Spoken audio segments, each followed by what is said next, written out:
Welcome back to America's Voice Live. It's like homecoming today on the program. That's right. My former co-host, Tudor Dixon, is with me. She left me high and dry, weeping like a child when she decided she could make the world a better place by running away from me and running for governor in Michigan. All right, all kidding aside, let's be honest. I support people who are willing to jump into the ring to defend the things that they truly believe in. Tudor's one of those folks. And I have to mention, she even got a big shout out from President Donald Trump just a few days ago. Watch this. Now we have a candidate for governor who's very popular, who's a fantastic, brilliant candidate, Tudor Dixon. Tudor, thank you, Tudor. Thank you. I heard you're doing well, too. I'll bet she was doing better after that. Tudor, good to see you. Good to have you back. Thank you for having me. That was a pretty interesting moment. Now, Steve, you have interviewed the president, so for you, that's no big deal. For me, it was a pretty big deal. Oh, come on now. It was a big deal. Because, let's be honest, there are a lot of candidates, probably the biggest field for the Republican nomination in Michigan that I can remember. I mean, it's a big field of people, and it's a pretty good field, but you're doing very well. You decided, just tell the folks, I mean, you decided you're a mother. You didn't like the way things were going. You didn't like the way things were headed for your kids. We talked about that a little bit in the break, but you did this because you truly believe you can do good things, right? Yeah, I truly believe that we can bring this state back. As a mom, I look at where we are in education. This state used to be in the top 10. We're 38th in the nation now. This is a disaster when you look at education, and that's affecting the entire state. So I'm also someone who comes from a manufacturing background. Michigan is a big manufacturing state here in the Midwest. We're losing a lot of our manufacturers because we're really difficult to do business here in the state of Michigan. The government makes it really challenging. And also, we're not bringing new businesses in because, again, when you look at education being so far back on the list, companies don't look at Michigan and say, we want to take our employees there. No, in fact, Michigan just lost a couple of big projects involving big automakers who decided to put plants in Tennessee and Kentucky and ignored Michigan, which is pretty, I don't know, it's fairly insulting to Michigan, but it's because you don't have the infrastructure. You don't have the leadership, I don't believe, because they don't trust those on the left. They don't trust Governor Whitmer not to tax the daylights out of them after they get established, right?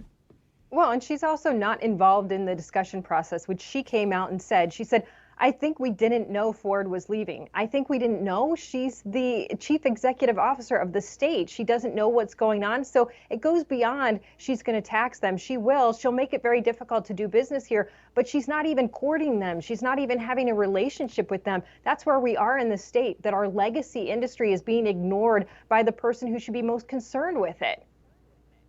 Yeah. Let's talk about the economy in general. You look at the red states. If you look at the red states, they have come back faster and stronger. Michigan, not in the top 10. Somewhere in the middle toward the bottom is Michigan, according to several different evaluations of where we are. And then you look at today's inflation numbers, 8.5%, Tudor. That is the worst that I've ever seen, that I remember. Last time it was this high, I was too young to care.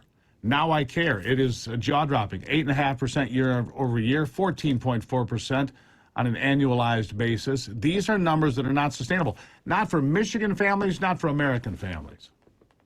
No, it's a horrible situation. And remember, we have a governor who said she was cut from the same cloth as Joe Biden, and she continues to support all of his policies. You keep seeing the Joe Biden administration wanting to spend more money. That's why we have this inflation issue. In fact, we had an opportunity in Michigan for the governor to sign a bill that would give us gas tax relief. And she said, no, I don't want to give you state relief. I want the federal government to give you relief, which then ultimately is more free money. And again, you see inflation goes up if that were the case. This is a governor that supports the policies that have caused us to have so much money, so much extra cost in our lives, and she's doing nothing to alleviate it.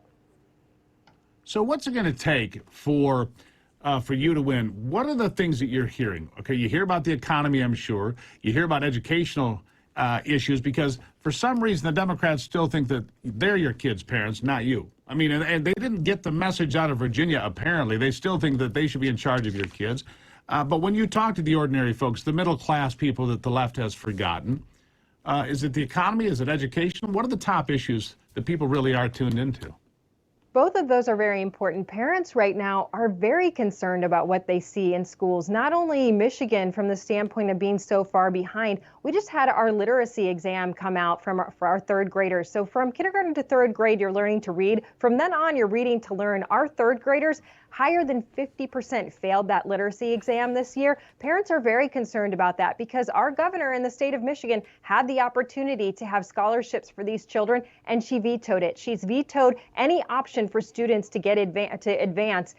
So far, any option that they've had, she has vetoed. So parents are very concerned about the education of their children, but also what's going on in the classroom. We've called for the Parents' Right to Know Act. We want parents to be able to see what's happening in their child's classroom. 3 clicks on that website gets you into their classroom, shows you the class syllabus, shows you the school books in the school library, in the classroom library, shows you what the teacher might be teaching based on what trainings she has taken or he has taken. We want to make sure that parents know what's happening in the classroom and give them choice. If you don't like what's happening in your public school, if you have some of these gender, sexuality conversations happening in grade school and you want your child in a private school, then your dollars in your state should follow your child. You should be able to make that decision if you feel that's necessary to protect your child. I agree. You should be able to protect your child from some of these radical ideas. Yeah, real quickly, one more thing. Gretchen Whitmer has tens of millions of dollars, 15 or 20 we figure she'll have by the time the election gets here. The question in Michigan and everywhere else, can these incumbent Democrats that are not popular, can they buy their way to re-election or not? Real quick for your final answer. I don't think they can. I think their ideas are way too radical. They're into the transgender women in women's sports. They're very heavily involved in defunding the police. She's been a proponent of that in the past. We want safe communities, we want good education, and we want business in this state, and that's winning. I appreciate you being here, Tudor, and I do have great respect, as you know, getting into the arena because you think you can do a better job, and you're doing a great job. I'm sure we'll talk to you again soon. Thank you. Thank you.